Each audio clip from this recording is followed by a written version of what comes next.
Assalamualaikum warahmatullahi wabarakatuh. Selamat pagi dan selamat siang untuk semuanya ya. Hari ini kita akan melanjutkan untuk mata kuliah farmakoekonomi. Nah, ini untuk pertemuan kelima ya berarti ya. Kita akan membahas terkait dengan cost analysis.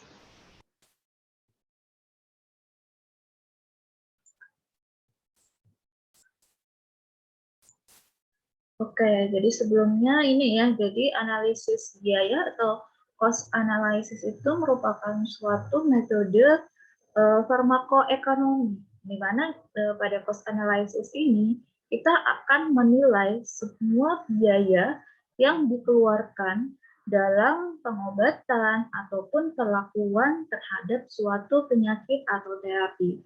Jadi tidak hanya terbatas ya untuk misalnya penyakit tertentu saja atau terapi tertentu saja. Jadi kalau misalnya mau penyakit, mau terapi itu bisa gitu. Nah, kemudian ini beberapa jenis daripada cost analysis ini ada yang pertama adalah hospital and unit cost of medical services analysis.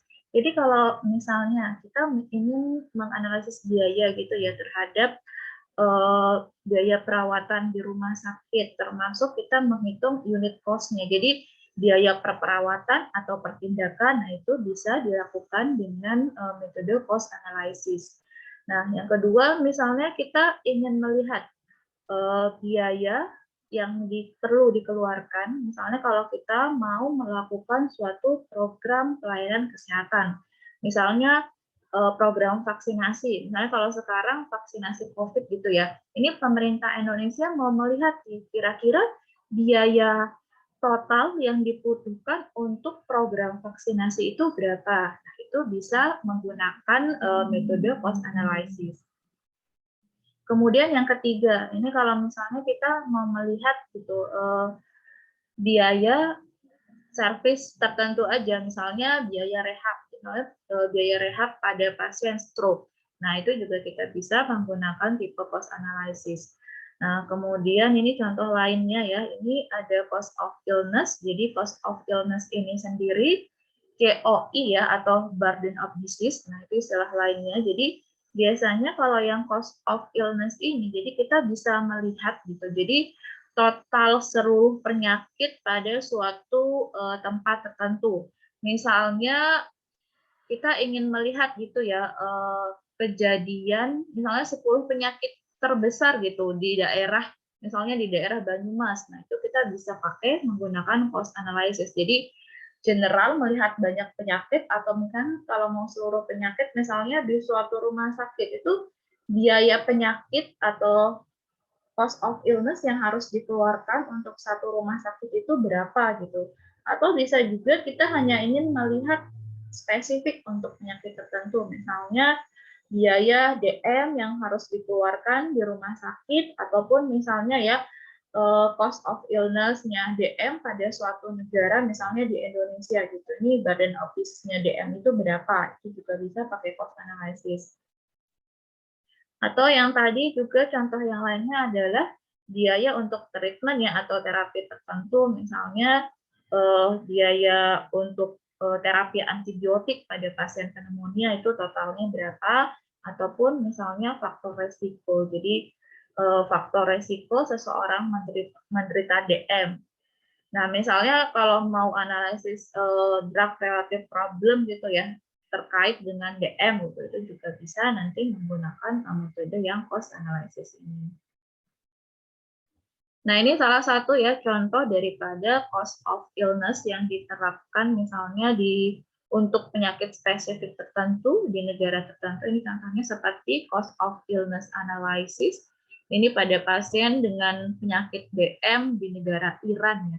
Jadi kalau minggu kemarin kita sudah mempelajari tentang kategori biaya. Nah, pada perhitungan cost of illness ini, maka kategori biaya tadi nanti kita akan hitung juga gitu. Jadi misalnya di sini, ketika kita ingin mengetahui, gitu, jadi cost of illness penyakit diabetes mellitus, maka nanti komponen biayanya kita harus hitung. Jadi direct cost-nya berapa, ini ya indirect cost-nya berapa, gitu. Baru nanti kita akan tambahkan sehingga muncullah perhitungan cost of illness. Oke, di sini mungkin kalau kalian baca ya, di sini dia menggunakan prevalence base. Jadi nanti cost of illness ini juga bisa kita lihat dari berbagai sudut pandang gitu ya, pemilihan metode untuk perhitungannya tadi. Kalau berdasarkan data epidemiologi nanti di belakang akan kita bahas. Oke, tapi sebelumnya ini ya, jadi untuk manfaat dari cost of illness atau cost of analysis secara umum itu apa sih? Yang pertama tentu ya, ketika kita akan menetapkan gitu ya budget atau finansial untuk suatu masalah tertentu. Misalnya kita ingin ya menetapkan biaya gitu. Jadi biaya antibiotik. Nah, dari studi cost of illness ini kita kan udah tahu ya biaya keseluruhan gitu. Jadi misalnya kalau di rumah sakit gitu, jadi dari biaya yang sebelumnya penelitian cost of illness misalnya diketahui bahwa untuk terapi misalnya ya untuk injeksi antibiotik itu dibutuhkan, oh ternyata kita butuh ini biayanya misalnya 40.000 per tindakan. Maka nanti di rumah sakit bisa men-setting gitu harga untuk tindakan misalnya pemberian antibiotik tadi. Jadi berdasarkan studi sebelumnya gitu, ini udah ada nih datanya. Jadi kita akan pakai gitu ya data tadi gitu untuk menerapkan biaya di rumah sakit itu dari studi cost of analysis yang udah ada. Kemudian bisa juga misalnya kita mau menghitung ya biaya reimbursement. Nah, ini juga berdasarkan studi dari cost analysis, kita bisa membuat kebijakan bahwa untuk reimbursement penyakit tertentu, maka kita akan menerapkan misalnya biayanya berapa gitu. Ini juga ini ya performance based budgeting system. Jadi kita misalnya mau menghitung budget yang dibutuhkan untuk suatu tindakan ataupun misalnya suatu penyakit gitu. Ini juga bisa dari penelitian cost analysis. Nah, kemudian yang selanjutnya ini juga bisa digunakan untuk meningkatkan efisiensi ya daripada servis yang sudah kita lakukan. Ini contohnya pada setting rumah sakit itu ya, misalnya ini rumah sakit ini ingin mengetahui gitu, apakah biaya terapi yang tahun ini ataupun dengan tahun sebelumnya itu kira-kira ada peningkatan atau enggak gitu. Kemudian kalau ternyata kok bisa, misalnya ada peningkatan ya, kok bisa ada peningkatan. Nah, itu nanti bisa ditelusur, oh kira-kira ini yang menyebabkan peningkatan ini di mana gitu. Kemudian kita lihat apakah bisa dari itu ya setelah kita tahu misalnya ada beberapa kategori biaya nih yang menyebabkan terjadi peningkatan dari sana nanti kita bisa ini melihat bisa nggak kita mengefisiensikannya untuk terapi yang kita berikan atau tindakan yang kita berikan. Nah itu jadi nanti data-data itu bisa kita dapatkan kalau kita melakukan studi cost of analysis. Kemudian ini juga jadi efficiency development from R&D atau health economic evaluation. Jadi cost of illness ini dia merupakan suatu bagian dari CMA, CEA, CUA dan juga CBA gitu. Mungkin kalau nanti ini ada yang melihat misalnya outcome ya setelah dikabung gitu. Jadi outcome-nya apa? Tapi pasti ketika kita menganalisis ini CMA, CA, CUA, CPA ini ada bagiannya yang merupakan bagian daripada cost of analysis atau misalnya nanti cost of illness gitu. Dan yang terakhir ini kalau misal kita ingin membuat suatu kebijakan ya atau penerapan misalnya ini membandingkan gitu antara beban antara penyakit ataupun pemilihan terapi ataupun pemilihan alternatif treatment. Contohnya aja, misalnya pada pasien dengan gagal ginjal gitu ya, kita mau melihat ini. Misalnya kalau kita pasien gagal ginjal ini kita terapi misalnya ya dengan menggunakan misalnya fosfat bindernya itu sevelamer. Kita bandingkan dengan misalnya fosfat bindernya itu adalah CaCO3 atau kalsium karbonat. Nanti di sini bisa kita lihat ternyata alternatif interventionnya itu yang lebih murah itu yang mana gitu. Nah, ini nanti sebagai misalnya dasar gitu ya. Oh, ternyata ternyata ini dia alternatifnya ini tuh lebih murah, maka kita yang ini nih yang akan kita masukkan misalnya ya yang bisa ditanggung asuransi dan seterusnya. Nah, itu juga bisa digunakan gitu ya data dari yang cost of analysis ini.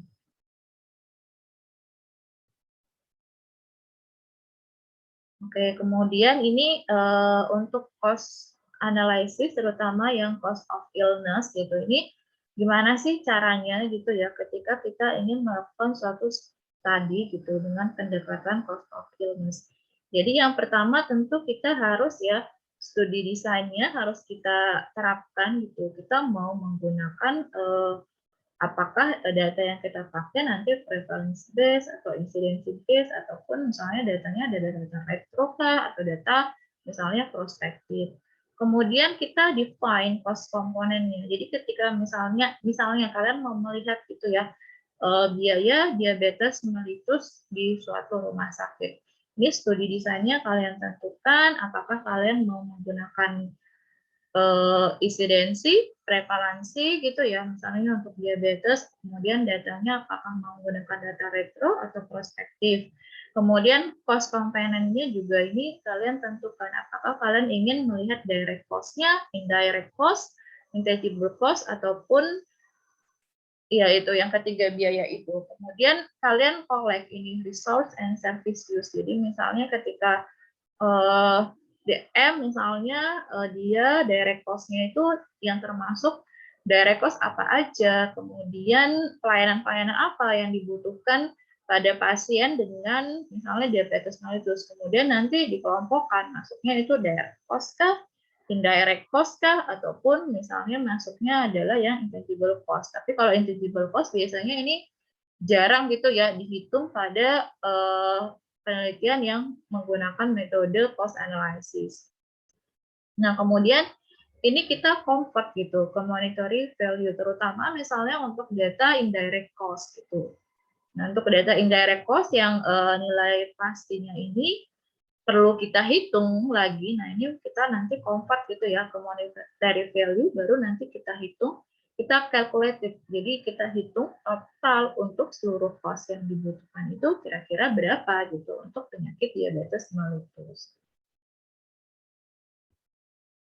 Nah, ini tadi ya macam studi COI. Jadi ada yang pertama adalah berdasarkan data epidemiologi, ada yang dinamakan berdasarkan data prevalensi, atau berdasarkan data insidensi. Kemudian ini bisa juga kalau misalnya mau menggunakan ya ini metode yang lainnya misalnya top down ataupun bottom up ya, ataupun micro costing method. Bisa juga ini kalau kalian mau melihat gitu ya apakah pengumpulan datanya dilakukan secara retrospektif ataupun prospektif. Bisa nggak misalnya ya kalau digabung gitu ya, misalnya ini pakai reference dengan data prospektif tentu bisa gitu. Tapi ini adalah pembagiannya kalau misalnya kita lihat berdasarkan epidemiologi ataupun misalnya metode penilaian biaya atau penetapan biaya ataupun waktu mulai penelitiannya. Tapi kalau misalnya studi atau macam studi COI mau digabung, ini juga bisa. Gitu. Kita bahas satu-satu mulai dari yang epidemiological data ya, ini ada yang prevalence based dan juga ada yang incident based. Kalau yang data prevalensi mungkin kalian pernah diajar ya di farmakoepid apapun di farmakoterapi bahwa data prevalensi itu adalah meliputi data seluruh gitu ya, seluruh pasien selama batas waktu tertentu. Jadi kalian tentukan, misalnya kalian mau melihat prevalensi diabetes mellitus dalam 1 tahun gitu. Berarti nanti ya udah seluruh pasien yang dia misalnya DM dalam 1 tahun ini akan kalian nilai gitu. Ataupun misalnya kalian mau melihat gitu, dia misalnya kalian mau melihat cowok imigran atau asma gitu ya dalam satu periode 1 tahun. Nah itu maka kalian bisa pakai dengan menggunakan metode yang prevalence based.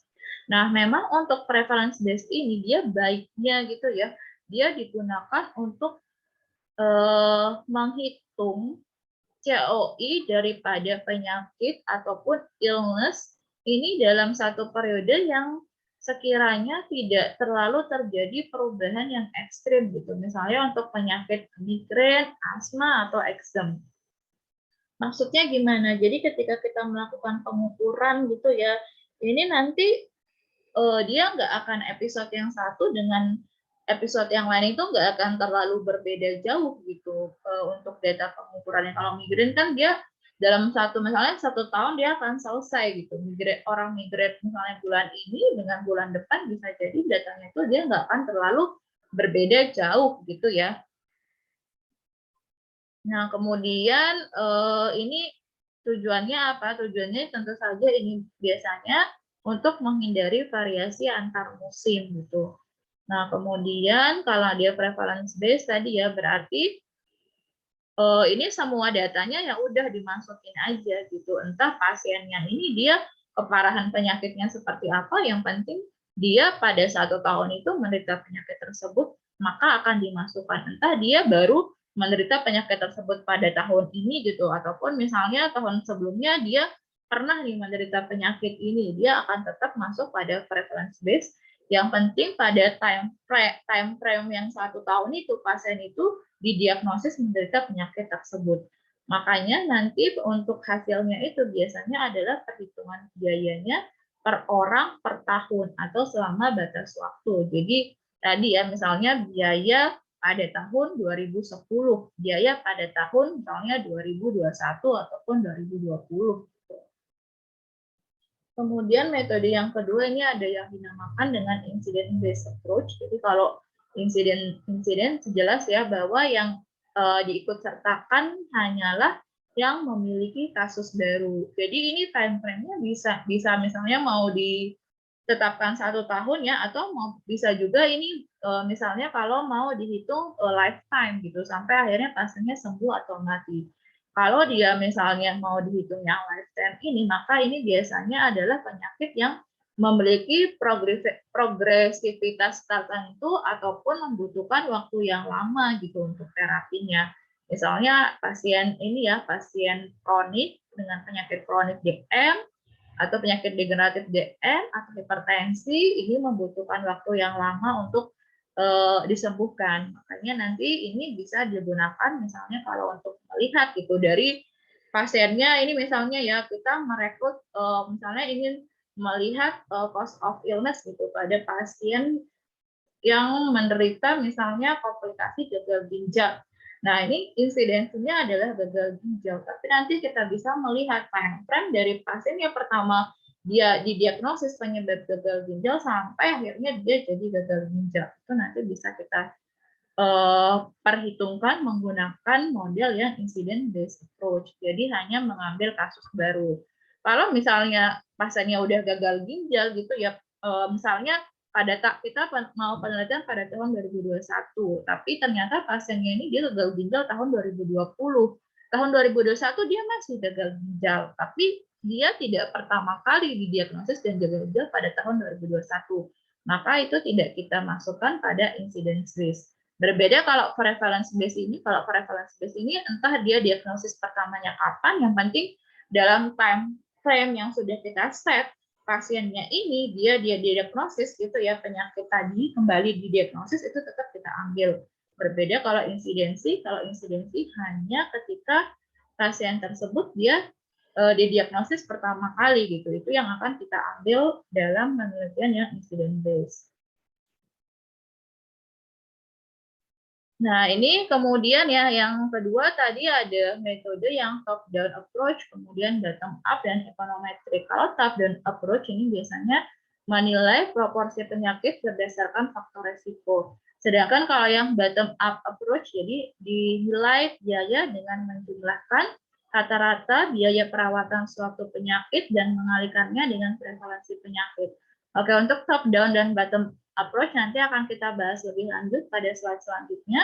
Kemudian kalau econometric approach, jadi ini nanti menilai gitu ya perbandingan antara biaya antar kelompok populasi dengan penyakit dan kelompok populasi tanpa penyakit. Nah, ini sederhananya seperti ini, tapi perhitungannya nanti bisa lebih rumit lagi gitu, karena ini akan melibatkan perhitungan regresi gitu untuk melihat perbandingannya secara komprehensif gitu. Jadi nanti kita nggak akan bahas terlalu ini ya, terlalu banyak kalau yang econometric approach. So, kita bahas mulai yang dari ini ya, dari top down approach sama yang bottom up approach. Oke, kalau bottom up approach atau yang biasa disebut juga microcostic approach, ini berarti nanti kita melihat dari goalnya adalah average treatment cost. Nah, ini kita melihat gitu ya dari masing-masing per pasien. Jadi pasien A, pasien B, pasien C sampai akhirnya akan didapatkan gitu biaya terapinya. Misalnya pada pasien A, misalnya kita pastinya contohnya diabetes aja terus ya sampai ke belakang nanti biar mudah gitu. Misalnya pasiennya ini didiagnosis diabetes mellitus, kita ingin melihat gitu average treatment cost untuk pasien diabetes mellitus ini berapa sih? Kalau kita menggunakan metode bottom up approach atau micro costing approach, maka nanti kita bisa lihat gitu ya dari biaya terapi pasien A, B, C kita gabungkan sampai ketemu hasilnya ini. Nah, ketika kita menghitung gitu biaya terapi pasien A atau pasien B atau pasien C, maka komponen biayanya harus kita lihat. Yang pertama adalah misalnya ini komponen biayanya adalah outpatient. Jadi ketika dia berobat ke klinik atau sebagai pasien rawat jalan itu yang akan kita hitung dalam komponen biayanya. Kemudian bisa jadi ada komponen biaya inpatient. Jadi kalau pasiennya ini sampai rawat inap karena penyakitnya, kemudian biaya pemeriksaan lab gitu ya, misalnya dia ngitung gula darahnya ataupun ngitung HbA1c-nya. Kemudian ini biaya obat, jadi biaya obat yang drug use sama ada yang biaya farmasi dispensing. Jadi misalnya biaya untuk jasa pelayanan kefarmasian. Nah, untuk pasien A, pasien B tentu akan berbeda ya. Bisa jadi nanti untuk pasien A, dia akan misalnya melakukan biaya rawat jalan atau berkunjung ke klinik misalnya 1 kali. Bisa juga 2 kali. Begitu juga pasien B bisa jadi berbeda dengan pasien A ataupun pasien C gitu. Makanya di sini nanti untuk perhitungan total cost-nya, kita juga harus mempertimbangkan. Jadi, berapa kali gitu pasiennya ini dia melakukan tindakan ataupun melakukan perawatan gitu. Nah, ini adalah berapa kalinya dia melakukan tindakan atau perawatan, kemudian kita juga harus menggabungkannya dengan biaya yang dinamakan dengan unit cost. Jadi kalau unit cost ini adalah biaya per episode. Misalnya biaya per kunjungan ketika dia rawat jalan. Tapi kalau yang number of service ini berapa kali dia rawat jalan. Makanya nanti misalnya per kunjungan dia misalnya 50.000, tapi bisa jadi itu per satu kunjungan. Bisa jadi misalnya dia 2 kali kunjungan, yang berarti biaya yang akan dikeluarkan akan menjadi 50.000 dikali 2 yaitu 100.000. Nah, untuk unit cost ini sendiri, jadi nanti bisa dilihat untuk nilainya itu misalnya dari data rumah sakit gitu ya, sudah ditetapkan standar rumah sakit, ataupun kita bisa menggunakan reference atau standar gitu. Jadi ada standar yang sudah ditentukan misalnya oleh pemerintah gitu ya, ataupun suatu pusat penelitian yang sudah meneliti kira-kira standar atau unit cost di Indonesia untuk misalnya untuk biaya klinik pasien diabetes itu berapa gitu ya. Itu bisa kita gunakan sebagai sumber penelitiannya. Kemudian nanti setelah kita menghitung ya dari komponen-komponen biaya, kita akan tambahkan sehingga nanti akan terbentuk atau akan dihasilkan. Jadi total biaya untuk pasien A, total biaya untuk pasien B, total biaya untuk pasien B. Setelah total biaya untuk seluruh pasien ini kita dapatkan, maka nanti kita bisa menghitung gitu kira-kira biaya terapi rata-rata untuk pasien dengan DM berapa gitu per pasiennya. Nah, ini yang dinamakan dengan metode bottom up approach. Jadi kita lihat per pasiennya gitu ya, kita hitung satu-satu seluruh komponen biaya, unit cost, kemudian berapa banyak tindakan atau kunjungan yang dilakukan, baru nanti akhirnya akan diperoleh total biaya untuk pasiennya masing-masing, kita jumlahkan, kemudian nanti kita hitung rata-rata biaya per pasiennya. Ini yang dinamakan dengan metode bottom up atau micro costing approach. Metode yang kedua ini ada yang dinamakan top down ya, atau kalau makro atau gross costing approach. Kalau yang top down ini kita melihatnya awalnya adalah biaya keseluruhan. Jadi misalnya biaya keseluruhan yang dikeluarkan oleh rumah sakit untuk pasien diabetes itu berapa. Jadi mulai dari labor cost-nya, ya, mulai kemudian material cost-nya, capital cost-nya, itu seluruhnya dihitung.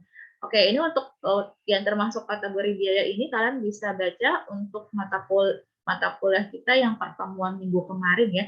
Jadi kalau ini dilihat total seluruh biaya yang dikeluarkan misalnya oleh rumah sakit gitu ya, baik itu untuk labor, material, ataupun capital cost-nya. Nah, setelah itu nanti dilihat juga, dibedakan apakah pasiennya ini adalah pasien rawat jalan atau outpatient ya, OPD ini. Maka itu nanti perhitungan selanjutnya adalah dengan mempertimbangkan number of visit-nya. Ataukah pasiennya ini dia adalah pasien kalau number of admission berarti pasien IPD atau inpatient atau pasien rawat inap gitu. Kemudian setelah diperhitungkan number of visit-nya, kemudian number of admission, maka dari total biaya ini akan diperoleh. Jadi unit cost-nya itu berapa gitu untuk pasien OPD, jadi pasien rawat jalan dan pasien IPD. Nah, kemudian dihitung gitu kira-kira dari ini ya udah dihitung dari number of visit, number of admission, kemudian OPD tentu saja nanti dilihat gitu dia biayanya berapa, IPD juga biayanya berapa gitu. Kalau number of visit berarti cost per visitnya berapa, kalau yang rawat inap berarti cost per day-nya berapa.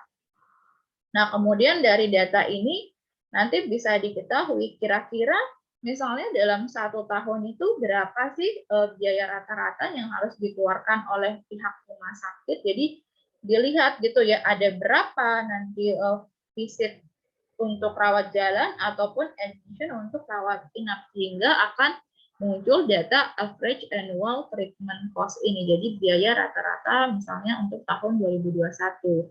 Nah, ini misalnya kalau pihak asuransi gitu ya ingin menghitung gitu, kira-kira saya menetapkan biaya treatment yang bisa di-reimburse itu berapa, maka nanti dia bisa menambahkan perhitungan daripada morbidity rate pasiennya gitu.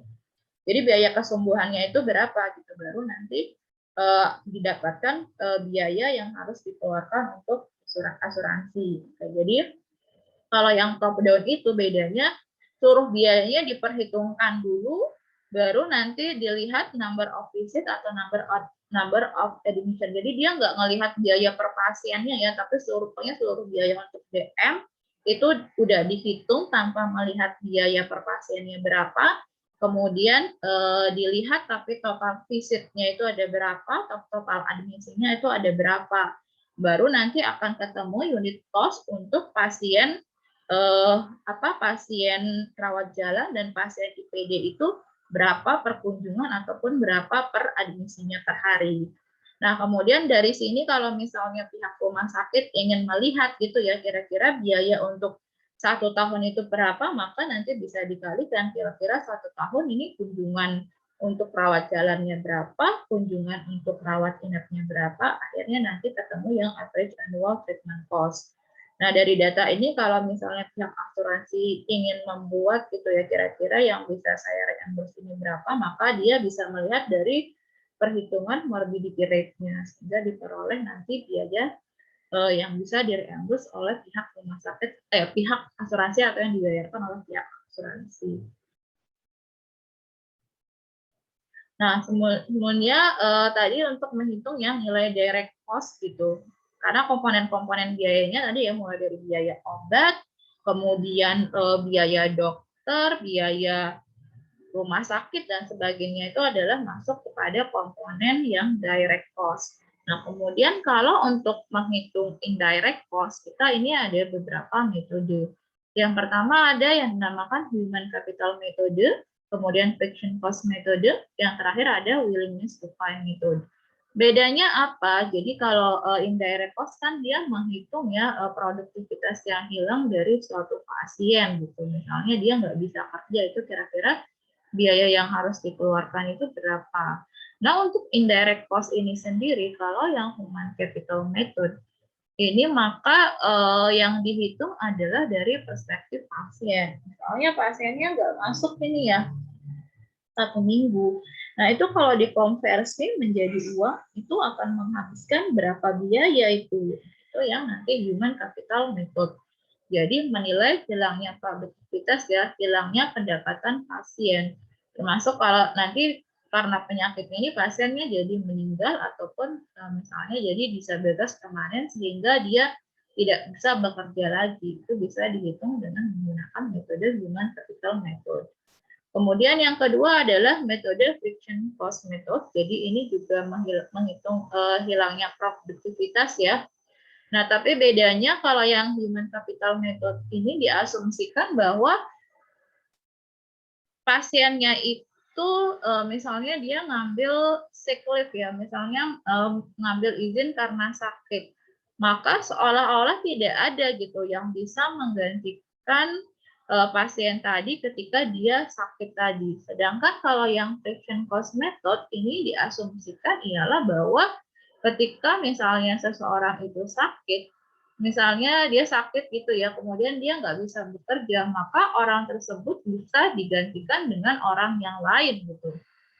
Makanya namanya adalah friction period gitu. Jadi ada periode waktu yang dibutuhkan untuk pergantian pekerja gitu. Jadi nanti kalau yang friction period ini adalah perspektifnya dari pemberi kerja. Jadi misalnya employee yang satu dia keluar gitu ya, pegawai yang satu keluar. Kemudian digantikan dengan pegawai yang kedua. Jadi waktu sampai penggantian pegawai satu dengan pegawai yang kedua itu adalah loss productivity yang akan dihitung pada metode friction cost method.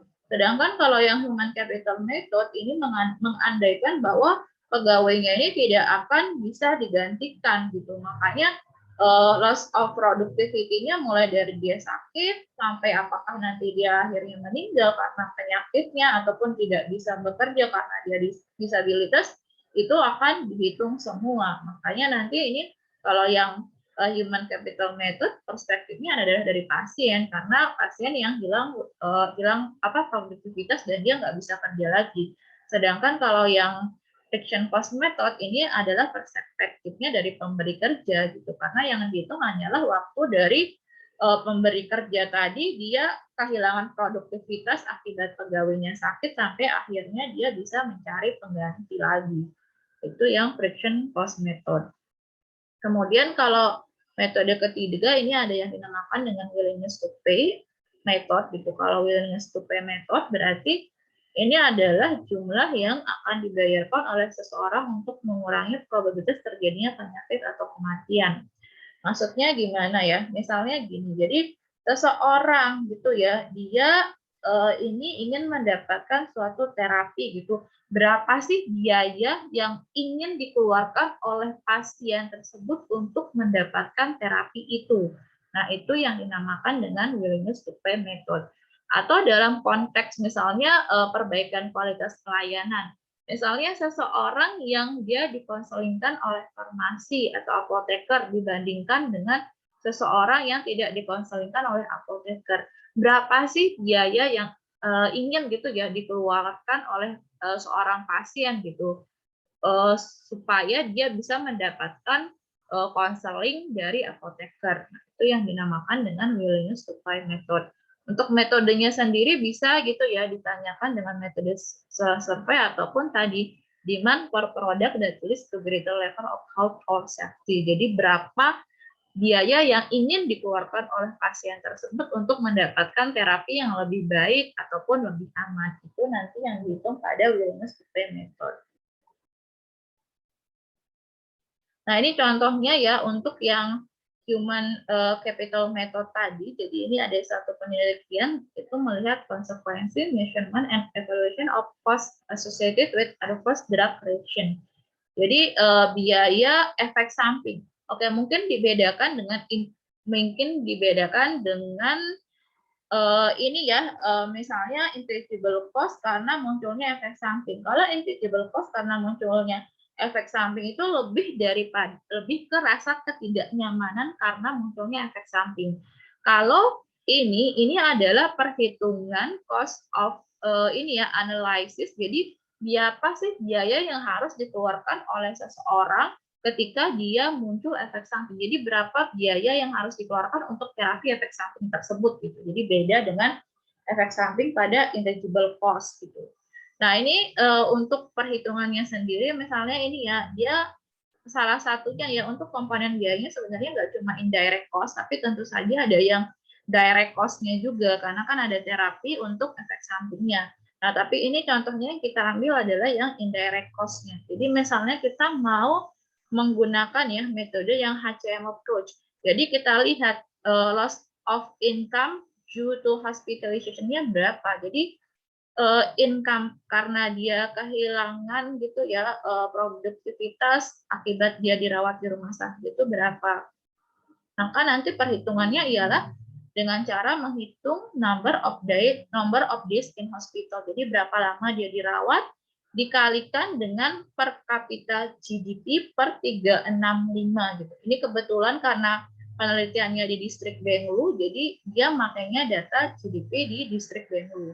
Tapi kalau misalnya kita mau perhitungan di Indonesia, maka kita pakainya adalah GDP Indonesia. Atau misalnya perhitungannya spesifik di Jogja gitu ya, maka yang akan ataupun di Banyumas, maka yang akan digunakan adalah GDP misalnya Jogja atau Banyumas. Jadi ini per kapita dibagi dengan 365, jadi 365 ini adalah jumlah satu hari dalam satu tahun. Sehingga sebenarnya dari per kapita GDP per 36 ini akan diperoleh gitu biaya yang hilang per harinya. Maka nanti kemudian dikalikan dengan number of days in hospital, maka akan diperoleh gitu biaya loss productivity ketika kita sudah convert dia menjadi uang. Nah, indirect cost ini tidak hanya gitu ya, kalau ini kan loss of productivity dari pasiennya langsung, tapi bisa juga misalnya loss of productivity dari orang yang menemani, misalnya ada anggota keluarganya ya yang menemani. Sama gitu ya, perhitungannya bedanya berarti ini dia adalah jumlah hari di mana dia harus menemani pasien tersebut di rumah sakit dikali per kapita GDP per 36,5. Jadi concern city-nya adalah tergantung gitu ya, di mana pasien tersebut dia bekerja gitu, atau dasarnya itu misalnya dari suatu daerah atau negara mana, ini perhitungan kita lakukan. Nah, kemudian ini juga ada loss income for an outpatient. Jadi kalau pada penelitian ini, kalau outpatient ini dia dihitungnya adalah kehilangan produktivitinya hanya setengah hari ya, 0,5 days gitu. Makanya di sini pembaginya adalah 730 ya, bukan 365 lagi gitu, karena dia dihitungnya hanya setengah hari.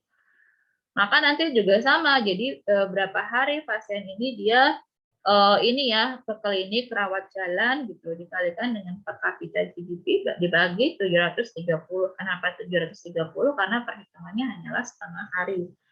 Bukan satu hari ya, berbeda kalau misalnya pasien ini dia inpatient ataupun sebagai pasien gitu ya, ataupun sebagai keluarga pasien yang inpatient dia dihitungnya satu hari, sedangkan kalau yang outpatient ini dia dihitungnya cuma setengah hari aja untuk loss productivity-nya.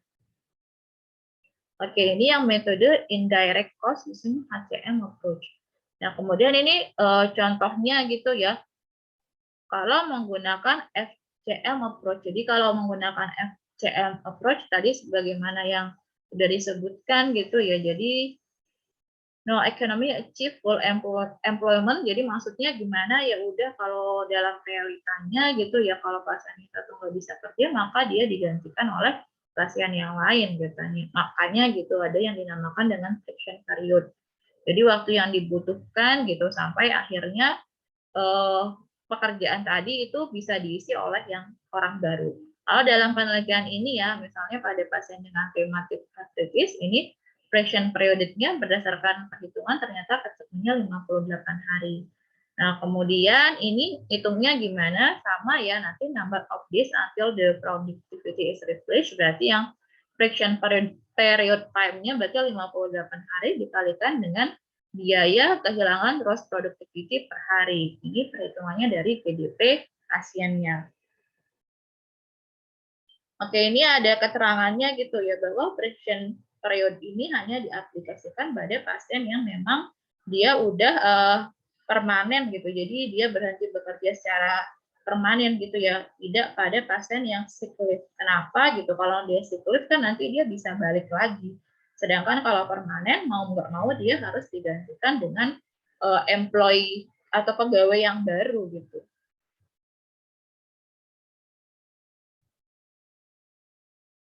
Oke, nanti ini kalau misalnya saya kecepatan ngomongnya, kalian bisa ya ngurangi kecepatan di videonya gitu. Mungkin nanti bisa diubah jadi 0,75 atau 0,5 gitu kalau memang ternyata terlalu cepat. Nah, kemudian untuk komponen biayanya sendiri, kalau kita lihat dari perspektif penyakit ya, kita kan udah belajar banyak sekali komponen biaya di pertemuan minggu kemarin gitu. Nanti kalian bisa lihat gitu, misalnya kalau komponen biaya penyakit, maka yang dihitung misalnya adalah biaya medis, biaya non medis, biaya tidak langsung, atau ini intangible seperti yang sudah saya sebutkan bisa dihitung, tapi biasanya ini sering kalinya nggak dihitung gitu. Nah, kemudian kalau yang biaya terapi ya, misalnya ini komponen biayanya ada dialisis gitu, ada biaya medisnya juga, biaya non medis dan juga biaya tidak langsungnya.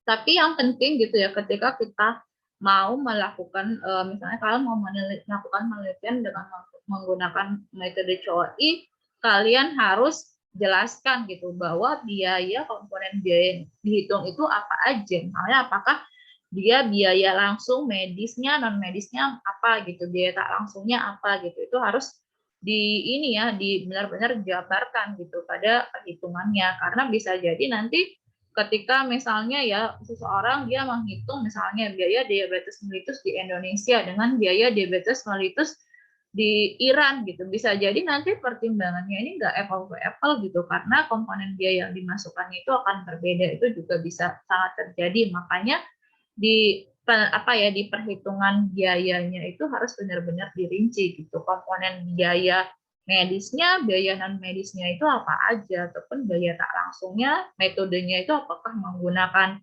metode yang human capital method atau yang friction cost method gitu ya. Nah, sama juga gitu, ketika kita menghitung biaya COI ini, kita bisa menggunakan berbagai macam perspektif gitu.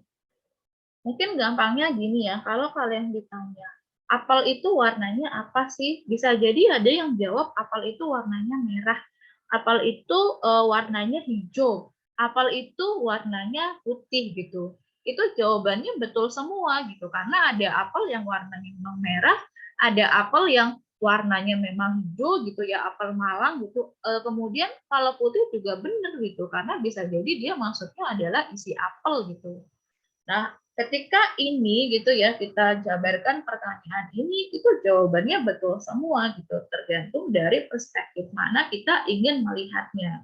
Sama juga kayak perhitungan di COI. Jadi ketika kita mau menghitung COI, maka beda perspektif analisis dia akan menghasilkan perhitungan yang berbeda.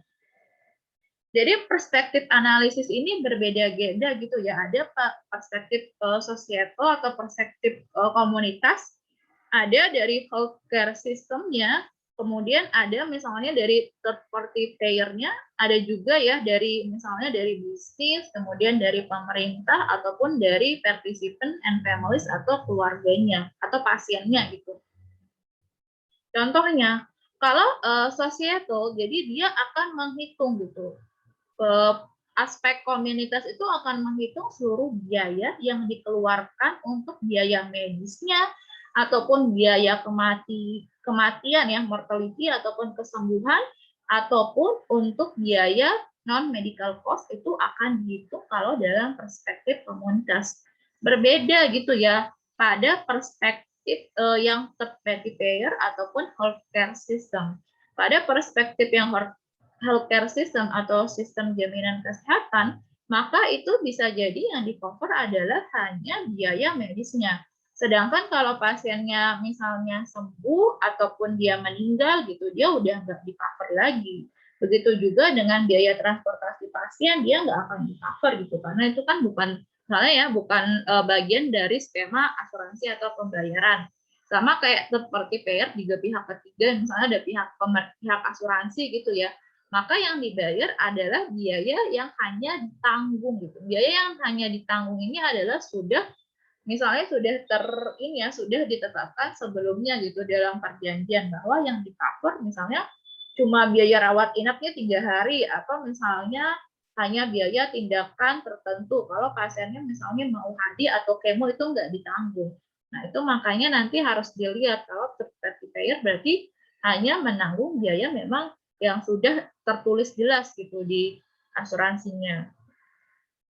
Nah, kemudian kalau pihak bisnis, jadi pihak bisnis ini adalah misalnya dari pihak pemberi kerja, maka untuk medical cost-nya gitu ya ini bisa yang ditanggung adalah yang memang sudah di cover cost-nya juga. Jadi kan ada ya misalnya pihak perusahaan tertentu gitu, dia perjanjian dengan pegawainya. Misalnya kamu sakit tertentu nih, nanti misalnya untuk biaya ini saya bisa tanggung gitu. Nah, itu nanti yang cover cost-nya. Nah, kemudian kalau yang bisnis ini dia juga tentu akan melihat gitu ya, loss productivity karena pasiennya ini sakit tadi gitu ya, kemudian ataupun loss productivity karena pasiennya ini meninggal. Maka itu juga akan dihitung dari segi bisnis. Kemudian kalau dari segi pemerintah ini cover yang di cover juga ini tergantung gitu ya perjanjiannya dengan pemerintah itu apa gitu. Kemudian yang criminal justice cost gitu. Jadi kalau misalnya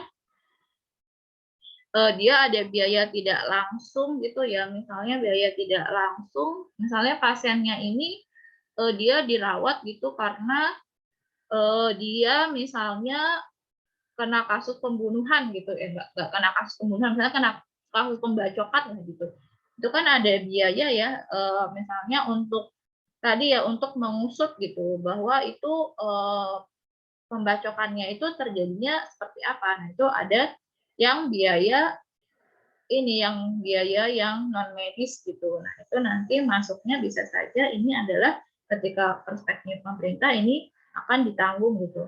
Kemudian kalau dari perspektif pasien gitu. Kalau dari perspektif pasien tentu ini adalah yang dihitung adalah biaya yang dikeluarkan oleh pasien dari kantongnya sendiri. Misalnya dia kalau nggak punya asuransi, maka seluruh biayanya ini akan dihitung gitu dari perspektif pasiennya. Tapi berbeda kalau misalnya pasiennya ini ternyata dia punya asuransi, maka biaya asuransinya itu tidak akan dihitung lagi yang dari perspektif pasien. Yang dikeluarkan adalah hanya biaya yang tidak ditanggung oleh asuransi. Nah, begitu juga untuk biaya morbidity juga mortality adalah biaya yang harus dikeluarkan gitu ya, yang terkait dengan pasien ini sakit atau meninggal sehingga ada biaya-biaya tambahan untuk menunjang gitu ya rumah tangganya ini ataupun kebutuhan rumah tangganya ini bisa terlaksana dengan baik. Sama juga transportasi, maka biaya yang harus dikeluarkan oleh pasien ini langsung dari kantongnya itu akan masuk pada biaya pasien atau family dari perspektif biaya pasien atau family. Makanya nanti misalnya kalau kalian dapat ya misalnya penelitian farmakoekonomi menggunakan cost of illness, kalian harus baca gitu apakah ini dilihat dari societal ataupun dari misalnya dari asuransinya ataupun misalnya dari pemberi kerja ataupun dari pasiennya gitu. Karena nanti perhitungan perspektif biayanya akan berbeda-beda. Kalau dari prinsip societal, maka semua biaya akan dihitung, tidak peduli biaya apapun itu. Gitu. Sedangkan kalau dari pasien atau family, maka yang dihitung adalah biaya yang hanya dikeluarkan dari out of pocket atau biaya yang dikeluarkan sendiri oleh pasiennya. Kalau pasiennya misalnya tidak mengikuti skema atau nggak punya asuransi, maka seluruh medical cost-nya dia akan bayar sendiri. Tapi kalau misalnya pasiennya ikut asuransi, maka medical cost-nya ini bisa jadi ditanggung oleh asuransi, dan biaya dari perspektif pasien ini yang dikeluarkan hanyalah biaya yang tidak ditanggung oleh asuransi tadi. Nah, makanya tadi ya perspektif ini sangat menentukan gitu terkait dengan komponen biaya yang harus dikeluarkan ketika kita akan menghitung cost of illness. Ya, ini contohnya aja ya. Ini kayaknya minggu kemarin ada contoh lain juga ya. Misalnya kalau yang ini, kalau kemarin kita bicaranya terkait dengan biaya biaya penyakit infeksi ya. Kalau misalnya ini khusus biaya pemberian antibiotiknya aja gitu. Ada biaya obat per dosis, ada biaya per penyiapan dan pemberian, ada biaya lab komplikasi, kemudian biaya bahan medis habis pakai atau untuk pembuangan limbahnya gitu. Nanti akan diperoleh total biaya 75. Nah, ini ya, tadi kalau berdasarkan perspektif tadi gitu, jadi bisa jadi gitu, misalnya kalau dilihat dari societal, itu dia besarnya akan berbeda gitu. Kalau dilihat misalnya dari pasien, ataupun misalnya dilihat dari konteks government, ataupun dari pihak asuransi gitu. Jadi nanti ini harus perspektif payer ini juga sangat penting gitu ketika kita akan menghitung biaya COI.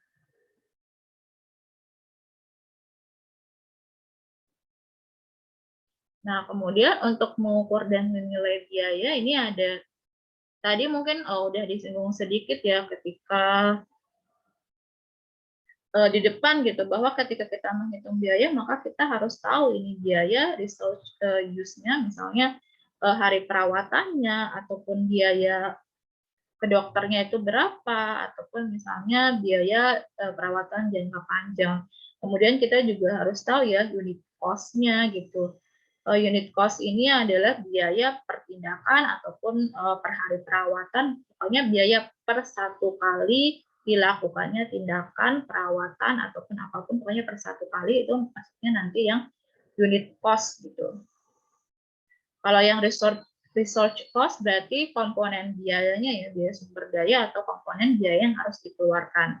Baru nanti biaya totalnya ini adalah penjumlahan daripada biaya-biaya tadi yang dihitung dari hasil unit cost dan juga research use-nya.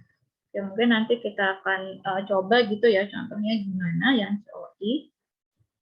Nah, tapi sebelumnya gitu, untuk yang research data ini ada yang dinamakan dengan deterministic treatment arm, ada yang dinamakan dengan stochastic.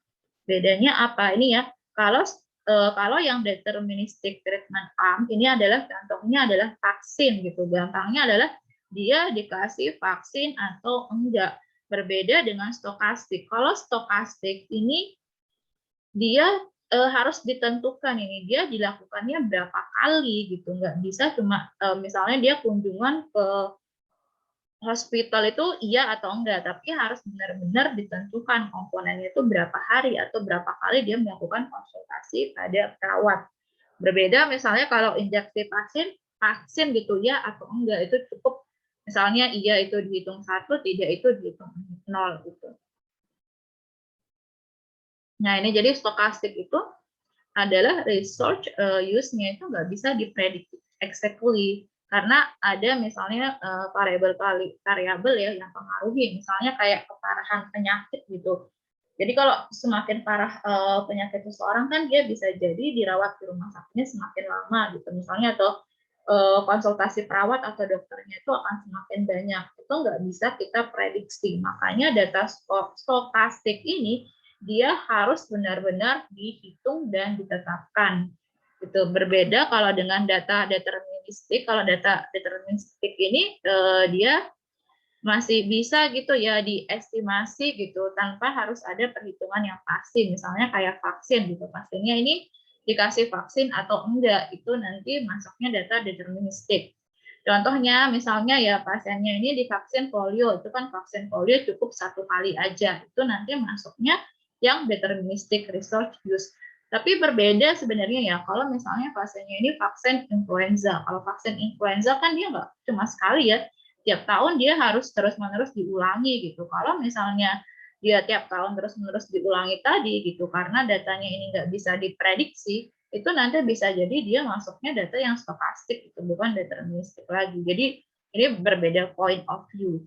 Kalau misalnya ternyata perlakuan ya atau enggak itu sudah cukup gitu ya sebagai data kita, maka kita bisa memasukkan dia pada deterministic research use.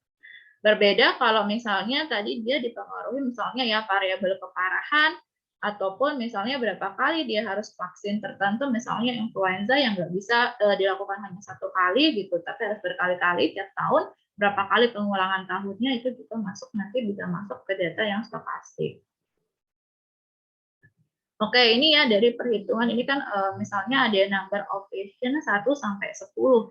Kemudian vaksinnya misalnya pasien pertama sampai pasien kelima ini divaksin, sedangkan pasien 6 sampai 10 enggak. Kemudian nurse consultation-nya juga sudah dihitung, begitu juga days in hospital-nya udah dihitung.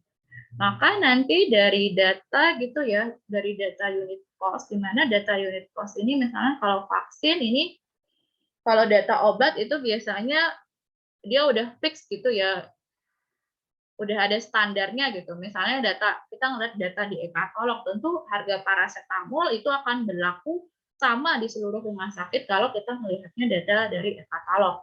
Berbeda gitu ya kalau misalnya datanya adalah data konsultasi perawat ataupun biaya rata-rata perawatan pada pasien rawat inap. Tentu kalau misalnya konsultasi perawat itu bisa jadi biayanya di Jakarta dengan biayanya di Papua akan berbeda. Begitu juga dengan biaya inpatient-nya, misalnya dia di Jakarta dengan di Papua berbeda, atau misalnya dia perawatan inpatient di VIP dengan di misalnya kelas 3 itu berbeda gitu. Nah, itu juga akan berpengaruh, makanya dia variabelnya itu akan ini ya, bisa jadi dia range-nya itu agak besar gitu. Kalau ini misalnya 255 sampai 30 gitu. Kalau yang misalnya obat gitu ya kan, kalau obat ini dia udah ada nih HET-nya berapa gitu, udah ditentukan. Kemudian besarnya juga kalau kayak tadi misalnya dia dapat dari data e-katalog ya berarti nanti ya harga obatnya itu akan sama gitu. Atau misalnya kalian melihat data dari ISO gitu, maka harga paracetamol untuk merek A, maka dia harganya akan sama gitu ya. Walaupun dia entah di Indonesia bagian mana. Makanya biasanya kalau drug prices ini dia ini ya harganya tetap gitu. Nah, kemudian gimana untuk menghitungnya? Jadi nanti harga vaksinnya tadi misalnya kan 25 ya, tinggal kalian kaliin aja. Begitu juga dengan biaya konsultasi per konsultasinya berapa, ini unit cost-nya 9.325, kemudian kalian kalikan dengan berapa kali gitu. Dia konsultasi ke nurse, kemudian dia berapa kali konsultasi atau berapa hari dia dirawat di rumah sakit. Nanti baru akan ketika dihitung ini totalnya biaya per pasien sampai akan diperoleh cost of illness daripada penyakit ini gitu, ataupun cost of treatment dari penyakit suatu penyakit tertentu. Oke gitu ya. Sebenarnya kalau untuk perhitungan CO ini kayaknya nggak terlalu susah, nanti kita akan coba latihan gitu.